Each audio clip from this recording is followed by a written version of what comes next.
উচ্চস্বরে বলতে পারি, আমরা মানুষ, আমাদের মানবতার জয় হোক, মনুষ্যত্বের জয় হোক, অমানবিকতা অসত্যের জয় হোক।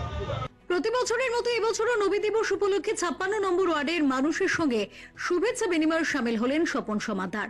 সালমানের উদ্যোগে আয়োজিত এই অনুষ্ঠানে জল, মিষ্টি সহ বিভিন্ন খাদ্য সামগ্রী বিতরণ করা হয়। সরকার বদলেছে, ভোট পরবর্তী হিংসার শিকার হতে হয়েছে তাকে, কিন্তু 56 নম্বর ওয়ার্ডের সালমান, মুকেশ সহ এলাকার মানুষের সঙ্গে তার সম্পর্ক ভালোবাসা অটুট রয়েছে। 8 থেকে 80 এলাকার সকলের সঙ্গে শুভেচ্ছা বিনিময় করেন স্বপন সমাদ্দার। পাশাপাশি নিজের হাতে তুলে দেন খাদ্য সামগ্রী।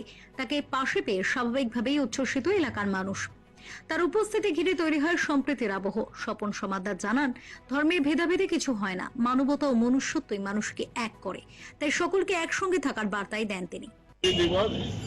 প্রত্যেক বছর এই মতিঝিল আমন কমিটি, সালমান খান আছে, আমাদের আবুল চাচা থেকে শুরু করে পাপ্পু ভুলিয়া থেকে শুরু করে সবাই, আমি সবার নাম বলেছি না, সবাই মুন্না থেকে শুরু করে সবাই মিলে এই কর্মসূচিটা গ্রহণ করে এবং এই অঞ্চলের প্রত্যেকটি মানুষ, শুধু এইখানকার নয়, দিঘিবাগান থেকে শুরু করে একদম সুদীর্ঘ রয়েছে, এরা বিভিন্ন জায়গায় যায় এবং তাদের ফল বিতরণ করে। নবী দিবসটাকে পালন করে। নবী দিবস এমনভাবে উজ্জীবিত হোক যে এখানে শুধু একটা সম্প্রদায়ের মানুষ নয়, সর্বধর্মের সমস্ত মানুষ আমরা সবাই একত্রিত হয়েছে এখানে, যে আমরা চাই যে আমরা সকলে ভাই ভাই, আমরা মানুষ। এই মনুষ্যত্ব বা মানবিকতাকে নিয়েই আজকের এই নবী দিবস আমরা পালন করছি।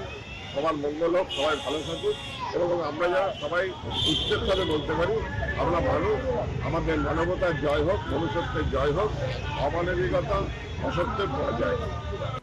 Bureau report, channel 10।